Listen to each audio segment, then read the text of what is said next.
இருக்கேன்.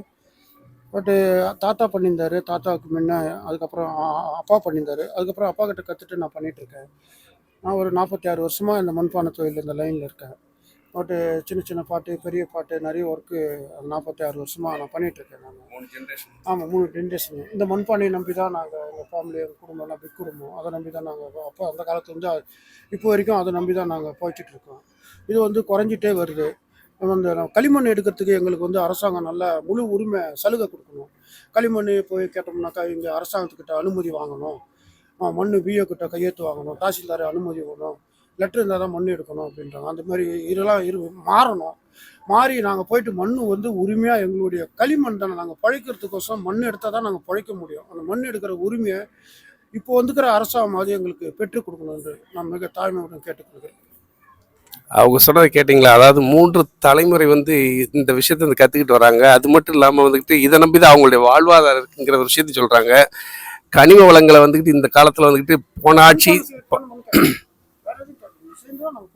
வேற வழி இல்லை. மண்பானை சேர்ந்து தான் நாங்கள் பழைக்கணும். சொந்த தொழில் பண்ணுறதுக்கு மண் வந்து இலவசமாக அந்த காலகட்டத்தில் எடுத்துருந்தாங்க. அப்புறமேட்டு கேட்டாக்கா இல்லை, இதுக்கு வந்து அனுமதி வாங்கணும், அரசாங்கத்துக்கு நீங்கள் மனு போடணும், மனு போட்டு அனுமதி பெற்று தான் அந்த மண்ணை எடுக்கணும் அப்படின்றாங்க. இதுக்கெல்லாம் நாங்கள் அலைஞ்சிட்டு இருந்தால் சிறுபான்மை தொழில். இதுக்கு வந்து நாங்கள் அலைய கொள்ள இதுக்கு டைம் கிடையாது. நாங்கள் இது பண்ணோம்னா ஒரு நாளைக்கு அந்த அளவுக்குலாம் அதிக வருமானம்லாம் கிடையாது.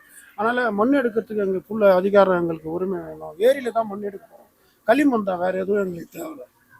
கடைசியாக நீங்கள் வந்து எப்போ போய் அந்த கவர்மெண்ட்டை போய் கேட்டீங்க? இது ஒரு 20 வருஷமாக இந்த மாதிரி அனுமதி பெற்று தான் எடுக்கணுன்ற ஒரு கட்டாயம் இருக்குது.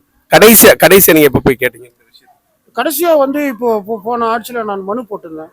மனு போட்டிருந்ததுக்கு மண் எடுத்துக்குங்க, நாங்கள் வந்து அந்த ஏரி வந்து பார்க்கணும், இந்த அளவு தான் எடுக்கணும், இவ்வளோ ஆழம் தான் எடுக்கணும், எங்கள்கிட்டயுமே காமிச்சிட்டு தான் எடுக்கணும், நீங்கள் போய் எடுத்து வண்டியில் ஏற்றுட்டா வண்டி எல்லாரையும் பிடிச்சிருவோம் நாங்கள் அப்படின்னு சொல்லிட்டு சொல்கிறாங்க சார். பார்த்தீங்களா? அதாவது இந்த நிறைய மினரல்ஸ்லாம் வந்துக்கிட்டு அனுமதி வாங்காமல் கோடி கோடியாக வந்துக்கிட்டு, குறிப்பாக வந்து பெர்மிஷன் வாங்காமல் எவ்வளோ பேர் வந்துட்டு எவ்வளோ விஷயங்கள் பண்ணுறாங்க. ஆனால் இந்த வாழ்வாதாரம் இதை நம்பி தான் அவங்களுடைய வாழ்வாதாரமே இருக்குது.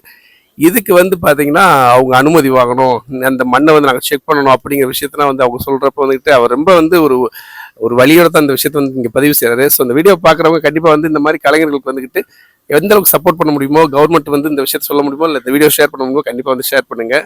ஸோ இந்த விஷயத்தை இந்த இடத்துல நான் பதிவு செய்து ரொம்ப சந்தோஷப்படுறேன். ரொம்ப மகிழ்ச்சி.